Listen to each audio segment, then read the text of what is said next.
early 20s, along with George Lawton out there, Chris Barnes also, and who else did I see? And Eric Levy gave me my first mic and allowed me to do the mic back in the day when I used to do Martin Stadium and different things like that. Went on to do Gene Carn remixes and singing. So I was part of the house music era with Marshall Jefferson, and I went on the mics and sang. I did Studio 54 with Marshall, house music with Curtis, and different things like that. But to make a long story short, um, I feel honored to be here because when you think of mentors, a lot of them are gone. And the younger generation is looking to look for guidance from someone, somewhere. And I don't know, they picked me for a lot of reasons, but I've picked a lot of you for a lot of reasons. So in that in turn, by me having, I've been at so many clubs, I have written some down, and I would like to go by some of these names, of course. Well, my first club that I ever did a party at was at La Sala, and that was in East Orange, New Jersey, when I went to Upsala College. And Bob Miles and Mr. Green, they ran it. All right. Then we had I did Shadows on Central Avenue. Of course, the Robert Treat, where I first got my first jobs, 19 years old, with Miles, and I'm formally there, back there within a year. I've been there for about a year in the banquet services, and Mr. Burger's always had my back. The Armory Tavern, Euphoria Cafe. I had Bert's Lounge on Branford Place, Rio Lounge, Murphy's, of course, where I took over after Patty Pendarvis passed. I took over the drag nights. And I was the only female, me and Elena, we running around doing the shows. Yeah, we could do shows too. Okay, that's what happened. We had the Blue Swan, of course. Wow. The Blue Swan, honey. Blue Swan. And that was down there at the Black Box where George was first, and then it turned into the Black Box. Then we did Club 88. Of course, we had the Stadium Lounge, Club Harlem, which is Aviance, First Choice. That was off the hook. Terminal D, the African Globe, of course, the Blue Mirror, Metro Galaxy, Mirage, Sugar Rays, Mahogany's, Sensations, Miss G's, the Overton, Visions in Irvington, Irvington Manor, Ruzo's Manor, and the list goes on. So all of those places embraced gay parties, okay, gay and lesbian parties. These are the places that I've ever given a party at. So to make a long story short, I've enjoyed myself. I've had a lot of mentors. Some of y'all are still looking young as ever, like you used to look back in the day. And guess what? I'm happy to be here, and thank you for having me. Y'all in the play. I was actually going to go back to something that was kind of discussed in terms of like harassment and safety in numbers. Like, so when I heard that Newark had a gay club, I was like, here? And people knew about it? Like, you knew where it was? And gay people went there? And they came out safely? And there was no shade? And it was just like, and also I feel like I'm also throwing questions out there, like in terms of like, I have mentors and stuff like that, but I guess I also want to hear also about some stories that maybe you have with a mentor. Like, what did your mentor do when they saw you getting into your ambiance with your controlled substance of whatever and not controlling yourself?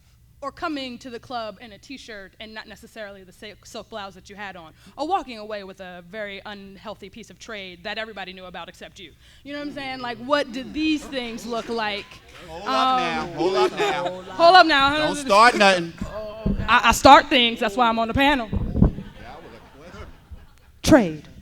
Well, I'm going to say this. My mentor, Tracy Norman, Tracy Africa, she convinced me that size has no barrier on beauty. I used to walk balls and do things like that, and I was always the chunky one. But she said, you are beautiful, you can withstand the test of time, and you can always represent the epitome of beauty. So I went on to do Ebony Fashion Fair. I went on to model. I went on to do other things, and I wouldn't have done it if it wasn't for her, because I went on to own my own Miss Full Figure USA pageant, and I always kept my girdle on, my lash on, and my hair on to this day. Yes, you did. Yes, you did. You know, for me, I didn't never really think about mentoring, because I guess when I came out, we were so full of ourselves and we thought we owned the world that okay, I'm be honest with you. By the time I came out, Alan was considered old. And we thought we could change the whole world. We thought we could change the whole world. We was going to do it differently, and we eventually did it the same way they did it, because but during the 80s, we weren't looking for that. I think it was spiritual, but there was a sense in Newark. There was two types of gay clubs. There was the gay club where straight people came and you party, and then there was the gay club where the kids came. Now, there was a part. Now, Zanzibar was a fabulous party, but First Choice was a fabulous party too. Totally different crowd.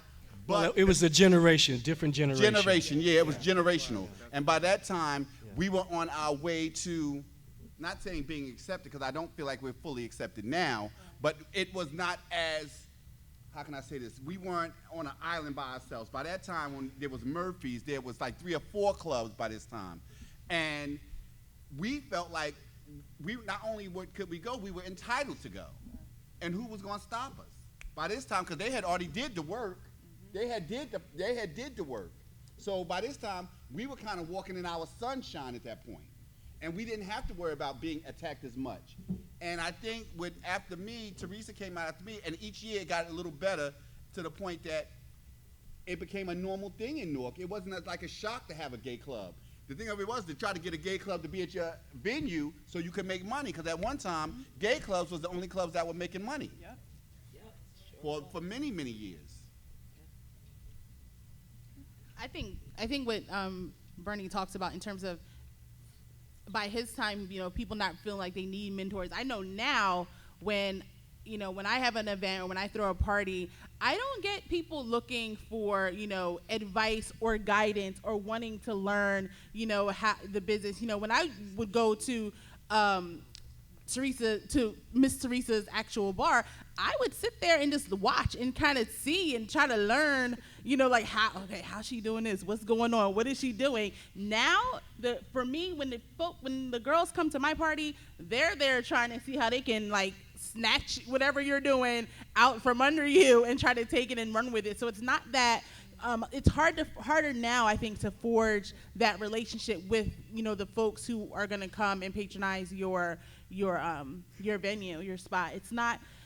To me, I think it's lost a little bit of that because it is so normal and because it is so free and because you can walk down to, where they're having the gay party without having to worry. You don't feel like you need anybody, right? And I think that has an impact. I think it has had an impact on the way that the clientele is. Back in this day, from what I hear, it literally was, kind of a sanctuary. And if you went anywhere else, it was going to be a problem. Now it's not so much like that, so I think it has a negative effect on the way that a promoter interacts with his or her customer. Well, I think one of the things that Bernie was talking about and you were talking about, times change, generations come along, and I don't see a community where it's really united and full of love like it was back in the day when they were back in the day. You know what I'm saying? We were a family. We were a unit. And back to your question, you were asking, how did these people get through to you when it came to picking up the wrong person? It was just normal. Yeah. Because there was a mental connect.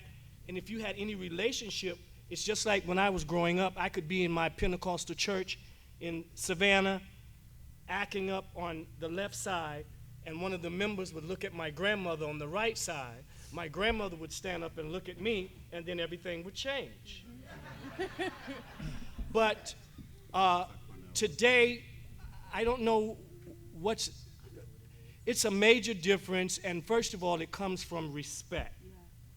I don't think that the younger generation really understand the history of. This is my first time ever participating in this type of forum, ever in my life, because I've always kind of knew who I was. It took years to find out, as the song that being played as you came in by Mark Sedane, Take Me As I Am. This is all we wanted to be, who we knew we were, but we had these people to guide us. And then when the Bernies came about, Bernie was one of the leaders of that generation, of that change, but still yet the mentality and the way they dealt with each other, and because there was no club, really major club life, it lost the ambiance of a family. And also, too, you know what? If you really think about it, I'm gonna say ballroom. Clubs change when music changed. Yes. If you go to a gay club right now, Right. what are you gonna hear? You don't hear house music. No. House music used to talk about love, Yes. God, Yes. growth. We gonna get there together. We gonna do this. You know, I got your back. The sun is yours. You get all that. But as times change, what you found out that songs became more about how great I am as Self, a person. yes. Because if you remember, house music was always about togetherness. Everybody was welcome. We would welcome people that we know jumped somebody last week because they wanted to hear music and let them stay there. But that's how it was. And when the music changed, and that's to me was the shift, and that's the only thing that I can point to as a fact or as evidence that the scene changed when the music changed. And I'm gonna give you a perfect example. Now, all of a sudden, all these straight folks love house music. Everybody going to house music, they go outside, they go to the park. All these people, I was at Zanzibar, you ain't never had your ass In Zanzibar. You couldn't get in. You was a knot. Nobody saw you. You was a but knot. now Oh, you got God. all these. Y'all laughing because y'all know all these people every week they house partying somewhere. Oh yes. Oh this is. And I'm like, you wasn't there. No. I was high, but you wasn't there. Yes, yes. And you know, but that's what's going on. So when you talk about the difference, I think we should call a thing a thing. What happened was the music changed. Because no matter what happened, we said it earlier, it was the spirituality of the music. I remember being at the shelter, and they played something by Jennifer Holliday, and Stevie Wonder came to the shelter. Now, I don't know why he was there. I remember standing in the middle of the floor crying. Nothing but pure, unadulterated joy at the music that they took me. It felt like I wasn't even on the floor. And this was when I was in recovery. So I wasn't high. I literally was lifted off the floor, and the music took me somewhere. The music only takes me to the projects now. It doesn't take me anywhere. It doesn't allow me to. All right. That's the only place it takes me. I mean, music used to take you somewhere. You ever hear Gladys Knight? She's talking about, ooh, back in the day, the songs. There's no song. Because it had a message. Mm-hmm. It was real lyrics. You know, and the stuff you, I'm sorry. No, you're fine. But, you know, Bernie, but that's it. It's the way music is, and I'm a musician and an artist, so I know. It's the structure of the lyrics, the lyric content. Colonel Abrams called me one day, few years ago. Colonel, yes, y'all know Colonel Abrams. And he had just got back from Europe, and he called me, he said, Mark, he said, they're looking for you in Europe. So I said, looking for me in Europe for what? So he was like, they want you to come over. I said, and do what? He was like, sing your music. I was like, that stuff is 25 years old. He was like, the American music that was played back in our early days is still being played now. I was in shock when I got over there and the way I was treated and the radio stations. And if some of you went on YouTube and checked out the interview with a program director from Europe, Gary Spence, go on YouTube, Mark Sedane and Gary Spence interview. There's a song that I did by Mtume Lucas years ago called 1 Minute from Love. And the interviewer said that song, if he could give me £1 every time the song went on, the people crowded the dance floor, that I would be a millionaire. And I'm saying, I wish I had known, because I would have been over in Europe much sooner. But it's the quality of the music. And in America, which is sad to say, we change too periodically, and the substance and the quality of good music, whether it be house music, R&B music, rhythm and blues, we are more popular overseas than we are in our own country. And that's because writers and producers have to go back to real lyric. The track is easily going to come, but it's what is being said, and the stories are not being told now. Bernie, And what I you would- was, can I say one Yes, thing? please, by all Bernie, what you were saying was true. I remember making phone calls to my customers and saying, come out. I remember sticking a stamp on an envelope and mailing out the invites because a lot of your friends and family didn't know you were gay. That was because the parties were private and we had fun. Social media has turned this world into a frenzy. Now anybody can come to your functions. Now anybody can see what you're doing. Even the FBI knows what you're doing every minute on a minute. They do. So social media has interrupted what we have started, what was fun. They see what we saw was fun. Now everybody's a part of the fun. And it's always because the they straight missed people it because they taking didn't stuff from know. us. The straight people take everything we do. Damn, if I do a dip, they gonna dip. You got straight boys voguing. Yes. Damn. Yes. I can't even get my bow. It looks fun. It looks fun. Let's be honest because about it. looks They fun. take everything we do, they imitate it, roll into a different package, and say, here, I bought you a new cake. No, bitch, I baked it. You can't give me what's mine. And that's what happens. They've taken almost everything we did and like they made it into white flour. It's generic. There's nothing to it. And unfortunately, if you want to hear house music, you got to go to the reunions, and you got to deal with. And I know I'm sounding like I'm so anti-straight people. I'm anti-everybody really, so it don't make a damn difference. But the reality of the situation is, you got to sit there and hustle through straight people to get to the. Did anybody go to the Zanzibar reunion? Oh, please, that would. You see, no. Okay, let's people think a thing. Tell it.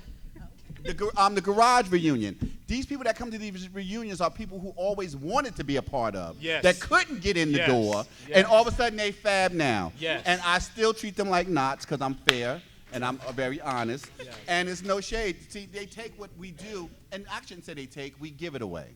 Okay. We giving it away. Nobody's taking anything. We give it away, and that's what's happened to our music.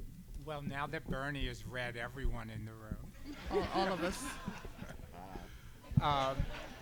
I'd just like to say two things about, first of all, generational differences, and second, about the music and the differences. I think maybe one of the differences is our generation, if I might be so bold as to speak for the others who are part of my generation. We had to carve out spaces for ourselves. We had to carve out sanctuaries and safe spaces, and after we did that, that created the solidarity because we felt embattled and besieged. And as far as the music goes, not only was it about the music and the lyrics, but it was also about the DJs and the way that they mixed. That you could be in a club for 7 or 8 hours and the music was one continuous story, right? There is nowhere in the world that you are going to find, you could search for it, the 35-minute long riff in the middle of Love Is the Message, because Yes. it was Larry Levan who knew how to keep hitting in that particular part repeatedly, so it appeared to be a seamless 35-minute incredible, you all know that part. If you know that song, you know the part I mean. And that was about artistry.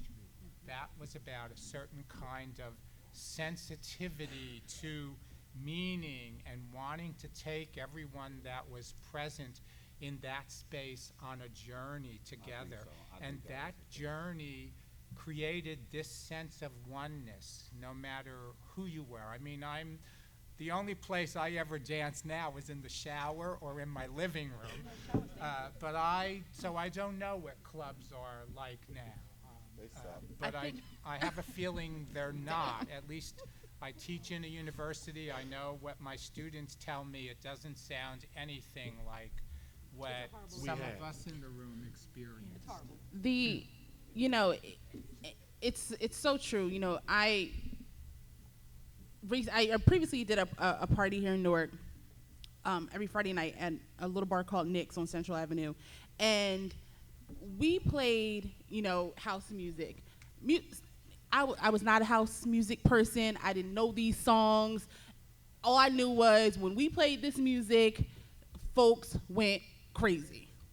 And so old songs, not anything new, not anything that was, hot on the radio, songs from years ago, decades ago. And if you think that you can take a song by one of these artists today and play it 20, 30 years from now evoke the same type of reaction or response that I witnessed, at my own party, you're fooling yourself. And so I think that is true what you're saying about the lyrics and the music and also the DJs. It was hard to find a DJ who even had house music in their repertoire, right? Before I found the right DJ, I went through about 3 or 4 DJs trying to find the one. And I did. We ended up working with Ironbound, DJ Ironbound, who was still, when I met him in the late 90s, early 2000s, carting around vinyl. Still carting around vinyl. I think he only recently went over to CDs, in the last maybe couple of years. But, it takes that type of connection, I think, to what you all are describing in order to create that experience. But not to sound like an old person, though, let's be honest about this. My experience was my experience. I believe every generation has to find their own spot, their own way, and they get sick and tired of us saying, well, y'all don't party like we did. And then they say, oh, but y'all did this. And I even tell them, like, when I see people using drugs at the clubs, because, like, drugs is rampant in clubs now. I go out sometimes. Drugs are rampant. But and I'm not condoning drugs by any means of the imagination, but this was the 80s, so it's all out my system. But let me say this. They went hand in hand, and anybody that say they didn't is lying. If you partied in Newark, you were stoned and you danced. You danced, and you danced to your heart desire because you was dancing with the music. And drugs did not have the same semblance. It was for pre-crack. Do y'all remember pre-crack? Yes. Y'all know when you could get stoned, and that's before you end up in rehab and you sold your house and your car. Y'all remember? Because that's what it was. Prior to that, you got stoned at the club, you was done, and you was good till the next time you went to the club. It's not like that anymore. And I tell young people, or I used to, because I kind of refrain from, they have to have their own experience. But when I tell them about my experience, I tell them about dancing all night to 3 o'clock in the afternoon. They be like, for real? Yeah, and not necessarily stoned. We didn't stay for the drugs. We stayed for the music. And another thing, too, you mentioned DJs. Do y'all remember when there wasn't that many DJs around? Now, every cousin Pookie, Ali, everybody's a DJ now. Notice? There's DJs everywhere. There's not a shortage of DJs. One time you couldn't find a DJ. Now everybody named Mammy is a DJ. You tell me. Are they like? Did they go to school for DJing? No, they took what they heard about Larry and them doing and made it theirs, and that's what happens. Excuse me, I'm gonna admit to nothing.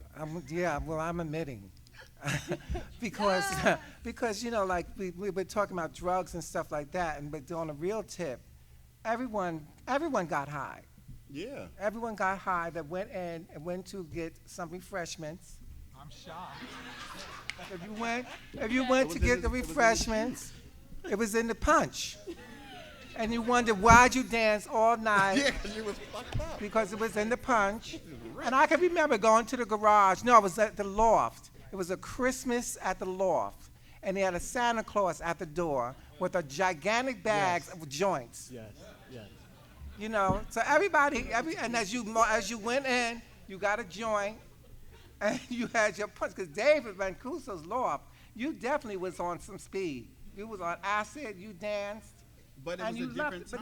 But it was a different time, and it was different love. And everybody looked out for everybody. Everybody looked out for everybody. Yeah. And you saw somebody that was really, really high, and you just kind of like, took them to get some coffee or something like that. Drive them home. You drove them home, Yeah. something like that. If Because you I could. know that I definitely was a victim.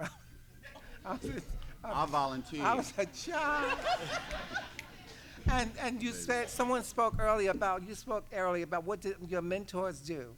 Either they took you and threw. There was a club. There was a room in Zanzibar called the VIP room.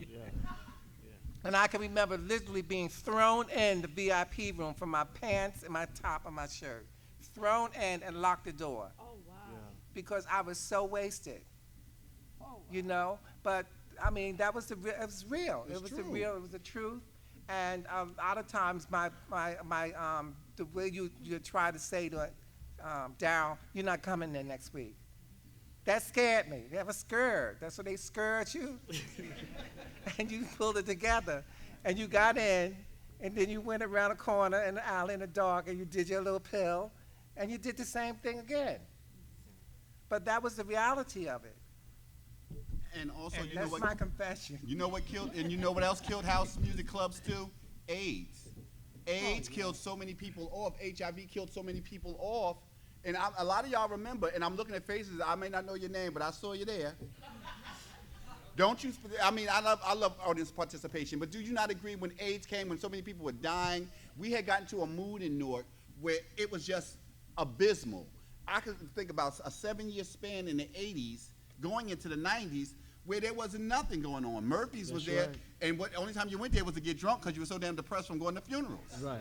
It was a real thing. So let's keep it. If you're gonna tell a story, I want to tell the good, the bad, and the ugly. You have to tell the whole story. Then you don't get the story. And in case some of you are wondering, you just heard the reason why the colored lights from the club were at your house when you got home after it was over.